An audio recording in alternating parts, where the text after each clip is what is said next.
Hello and welcome, aspirants. Let me, sir, Adiye. So we are going to discuss about certain aspect of GS history.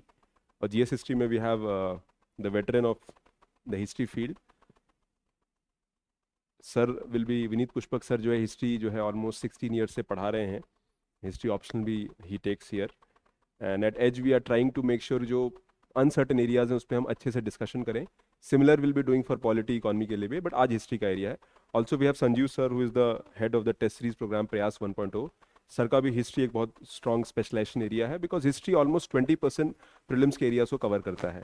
Now here I would like to invite sir कि बच्चा GS history को कैसे approach करे because एक बहुत बड़ा subject है. From UPSC point of view जो हम कोचिंग्स में भी हम गाइडेंस जो हम देते हैं हमें भी काफ़ी टाइम लगता है बिकॉज हिस्ट्री के ऑलमोस्ट 6 पार्ट सब पार्ट्स होते हैं. तो एक बिगिनर जो स्टूडेंट है हाउ दे शुड, और फियर बहुत है हिस्ट्री का, आप गाइड्स और वैल्यूडेशन मटेरियल और इधर उधर चक्कर में बच्चे भाग रहे हैं. तो एक बिगिनर स्टेज पे हिस्ट्री को कैसे अप्रोच करना चाहिए प्रीलिम्स एंड मेंस बोथ के लिए, एंड ऑल्सो सोर्सेज क्या होनी चाहिए, इस पर हम लोग डिस्कशन करेंगे. So over to Vineet sir and then UPSC के जो क्वेश्चंस बनते हैं उसमें will speak with Sanjeev sir. Sir over to you.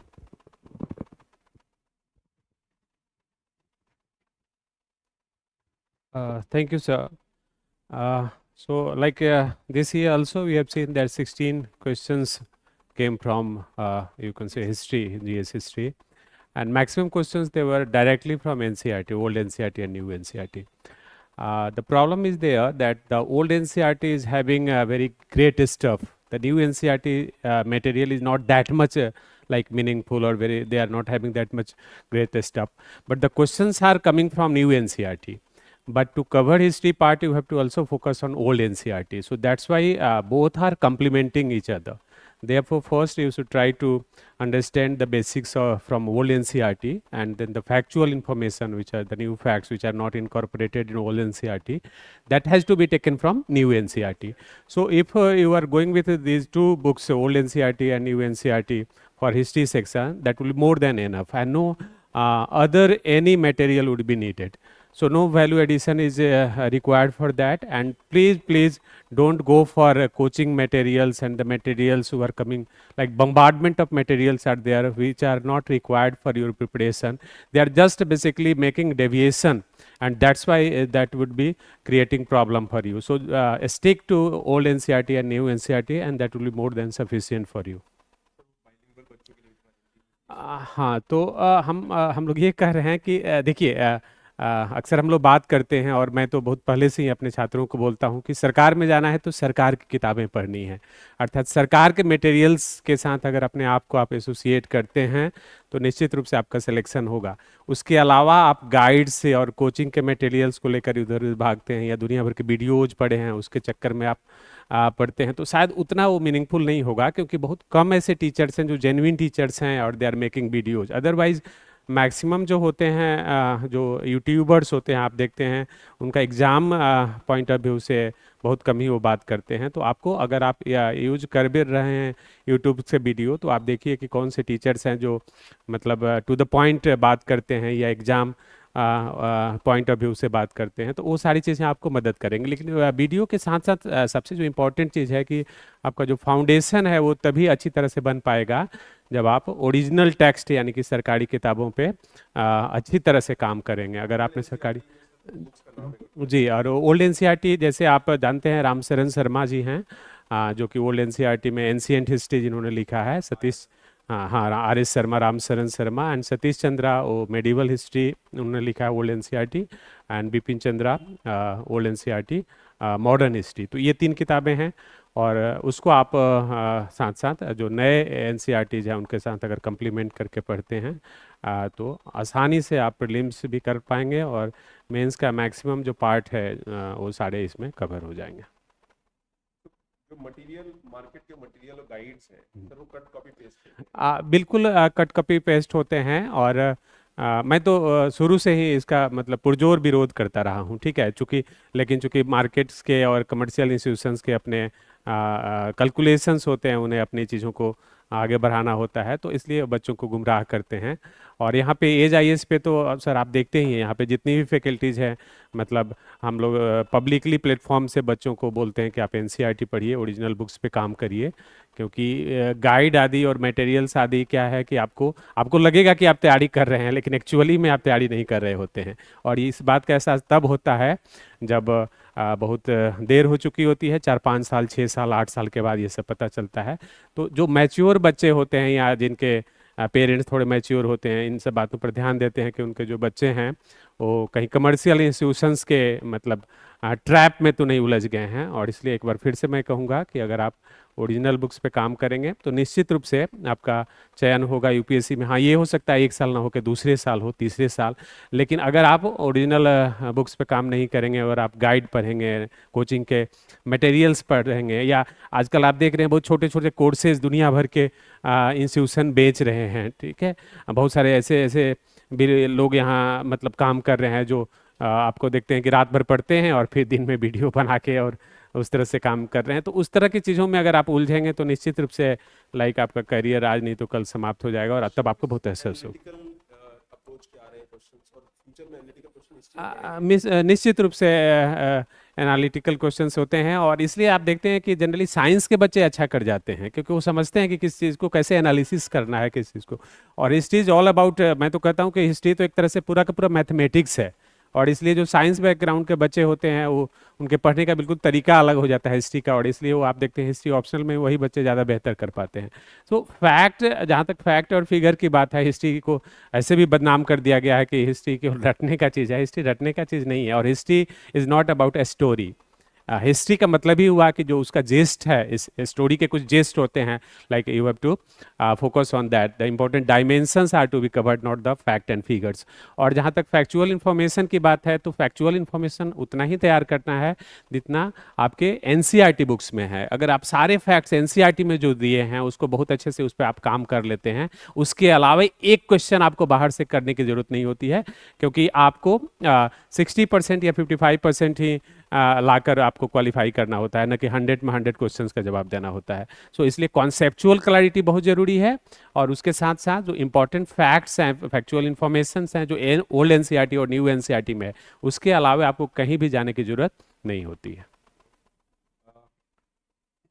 Now sir, इसमें एक और एस्पेक्ट है, वैल्यू एडिशन सोर्स। अगर प्राइमरी एनसीईआरटी कर लेते हैं बच्चे, मेंस एग्जाम दे रहे हैं, उसके बियॉन्ड आपको सजेस्ट करेंगे? लेट्स से कुछ बच्चे बियॉन्ड ट्रेडिशनल सोर्स जाना चाहते हैं। हाँ, नहीं तो एनसीईआरटी के अलावा जैसे फॉर मेंस के लिए अगर हम देखें तो एक तो आजकल प्लासी टू पार्टीशन जो किताब है शेखर बंदोपाध्याय जी की, वो काफ़ी अच्छी किताब है। उसका कारण ये है कि उन्होंने बहुत सारे अलग अलग डायमेंशंस और अलग अलग हिस्टोग्राफी को कोट किया है। तो बेसिकली यूपीएससी भी चाहती है कि आप किसी एक मतलब वेब के साथ, एक हिस्टोग्राफी के साथ ना जाएं, बल्कि अलग अलग ओपिनियन को लेकर और फिर एक अपना ओपिनियन आप फॉर्म करें, वैसा ओपिनियन जो ब्यूरोक्रेट को सूट करता है। क्योंकि बहुत इंपॉर्टेंट इस बात को समझना है कि हम अगर तैयारी यूपीएससी की कर रहे हैं तो हमें ना जर्नलिस्ट का ओपिनियन सूट करेगा, ना हमें एकेडमिशियन का अप्रोच सूट करेगा, ना हमें पॉलिटिशियन का अप्रोच सूट करेगा, ना हमें सोशल एक्टिविस्ट का अप्रोच सूट करेगा, हमें केवल और केवल ब्यूरोक्रेट का अप्रोच सूट करेगा। तो अगर हम ब्यूरोक्रेटिक अप्रोच डेवलप करते हैं तो निश्चित रूप से आज या कल हमारा सिलेक्शन हो जाएगा। तो इन सब छोटी छोटी जो बातें हैं उनको समझना स्टूडेंट्स के लिए काफ़ी ज़रूरी है सर। अब संजीव सर से बात करते हैं। संजीव सर, आप बताइए, आपका लंबा एक्सपीरियंस रहा है खासकर हिस्ट्री में और पॉलिटी में, ज्योग्राफी में, क्योंकि आपने बहुत लंबे समय तक टेस्ट सीरीज के हेड के रूप में राउज आईएएस में काम किया है। तो आप किस तरह से देखते हैं कि जो बच्चे हैं प्रीलिम्स के लिए जो तैयारी कर रहे हैं उनका अप्रोच कैसा होना चाहिए? Thank you for including sir.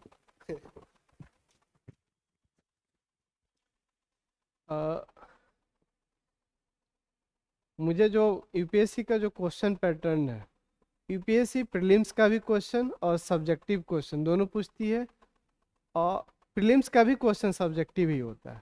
वो वहाँ से टॉपिक उठाएगी, सोशल एस्पेक्ट से उठाएगी, एडमिनिस्ट्रेशन से उठाएगी। लाइक हम अकबर की बात करें तो वहाँ से एडमिन की चीज़ें उठा लेगी, इकोनॉमिक डेवलपमेंट क्या क्या हुआ, सोशल एस्पेक्ट्स क्या हुआ, पेंटिंग में क्या हुआ। तो यूपीएससी वहीं से प्रीलिम्स का भी क्वेश्चन उठाती है, वहीं से मेंस का भी क्वेश्चन उठाती है। अब गंधार आर्ट, मथुरा आर्ट देखो, तो प्रीलिम्स का भी क्वेश्चन वहीं से बनता है, मेंस का। तो कोई बेसिक डिफरेंस नहीं है कि मेंस का अलग तैयारी करना है, पीटी का। आप मेंस का तैयारी कर रहे हैं तो आपका प्रीलिम्स की भी तैयारी है। बस आपकी समझ होनी चाहिए। जब हम हिस्ट्री पढ़ें तो उसको बाय रोट सिस्टम ना जाए, उसके हिस्ट्री में लाइक आईबीसी हो गया, इंडस वैली सिविलाइजेशन हो गया, तो आप उसके सोशल एस्पेक्ट्स देखें, रिलीजियस एस्पेक्ट्स क्या थे उस समय, लोग कैसे जीवन यापन कर रहे थे। अब कई बार हिस्ट्री से हम सीखते भी हैं। ऋग्वैदिक पीरियड में जब लड़कियों की शादी होती थी तो 16 ईयर्स होती थी। अभी राजस्थान में चाइल्ड मैरिज हो रहा है। तो जब आप आंसर में लिखे तो बताएं कि भाई हम एंशियंट इंडिया में कितने डेवलप थे, कितने मैच्योर थे कि 16 ईयर्स में बच्चों की, लड़कियों की शादी होती थी, और हम मॉडर्न एज में आके क्या गलती कर रहे हैं। तो ऐसे हमें हिस्ट्री बहुत कुछ सिखाती है। अशोक की जो पंसिल, जो हमारी पंसिल एग्रीमेंट है, कहीं ना कहीं अशोक के फॉरेन पॉलिसी से ही इन्फ्लुएंस है। तो आप अच्छे से पढ़ें, समझें, और हिस्ट्री को बाय रोट सिस्टम से न जाएं। इतिहास हमें बहुत कुछ सिखाता है, हमें सीखना भी चाहिए। तो यही मैं कहना चाहूँगा कि प्रीलिम्स और मेंस में बहुत डिफरेंस नहीं है, सब्जेक्टिव ही ऑब्जेक्टिव होता है उसका यूपीएससी। 2026 के लिए एक तो प्राइमरी सोर्स। हाँ, मैं इसमें एक बार और बोलना चाहूँगा। सर ने जैसे बताए हैं कि ओल्ड एनसीईआरटी जो एंशिएंट इंडिया का आर एस शर्मा पढ़ें, और सतीश चंद्रा का बुक पढ़ें, उसके बाद से बिपान चंद्रा का ओल्ड एनसीईआरटी, और थीम्स इन इंडियन हिस्ट्री 1 वो आपको एंशिएंट है, थीम्स इन इंडियन हिस्ट्री 2 आपका मेडाइवल है, और जो 3rd है वो मॉडर्न है। तब दोनों कंबाइन करके पढ़ें, बिल्कुल रिजल्ट अच्छा होगा। और इतना ही फैक्ट्स याद नहीं हो पाता है, और इसको लाइक नोबल पढ़ें, ये नहीं कि बाई रोड सिस्टम उसको रट रहे हैं, वो कभी भी आपके लिए बेनिफिशियल नहीं होगा। और यूपीएससी न्यू एनसीईआरटी से क्वेश्चन फ्रेम कर रही है, और न्यू एनसीईआरटी में ऐसे फैक्ट्स हैं कि आपको बहुत रिसर्च वाले बुक में नहीं मिलेंगे। तो क्विट इंडिया मूवमेंट में ऐसे ऐसे फैक्ट्स हैं सर कि हमें बिपान चंद्रा या शेखर बंदोपाध्याय, एक इस्ता बनर्जी दुबे की भी बुक आई है, बहुत अच्छी बुक है, ऑक्सफोर्ड यूनिवर्सिटी या कैम्ब्रिज यूनिवर्सिटी में प्रोफेसर है, हिस्टोग्राफी की सर बात की है। तो काफ़ी वेल रिसर्च्ड बुक है, यूपीएससी वहाँ से क्वेश्चन फ्रेम भी कर रही है प्रीलिम्स मेंस का। लेकिन मैं अभी सजेस्ट नहीं करूँगा, हम लोग उसके लिए बैठे हैं, जो इम्पोर्टेंट टॉपिक होगा सर मैं आप बताएंगे। तो मेरे हिसाब से ये सब बेसिक बातें करें तो easy to go, easy to win. Thank you, sir. Thank you very much. So, एक बहुत ही स्ट्रक्चर्ड अप्रोच हम लोग फॉलो करना चाहते हैं, और जो सिंसियर एस्पिरेंट है, आपका एग्जाम निकले। एंड इस बार मैं आपको छोटा सा एग्जांपल देता हूँ। More than 25 students have cleared the prelims from our the courses, और इसमें मेंटरशिप के कोर्स में भी हैं, फाउंडेशन के बच्चे भी हैं। अब ये जो बच्चे एग्जाम निकाल रहे हैं, they have followed very basic approach normally. और अगर एज ए एस्पिरेंट अगर आप इसको समझ पाते हैं, और इस नॉइज से आप सही इन्फॉर्मेशन को या सही इनपुट को अगर आप ऑब्जर्व करके थोड़ा सा ट्रस्ट करके इस पे काम करिए, believe me it will do wonders for you. And ये बात को समझना बहुत ज़रूरी है, बिकॉज अमिड ऑल द डिन and noise what remains is that वो ठहराव तैयारी में लाना बहुत ज़रूरी है।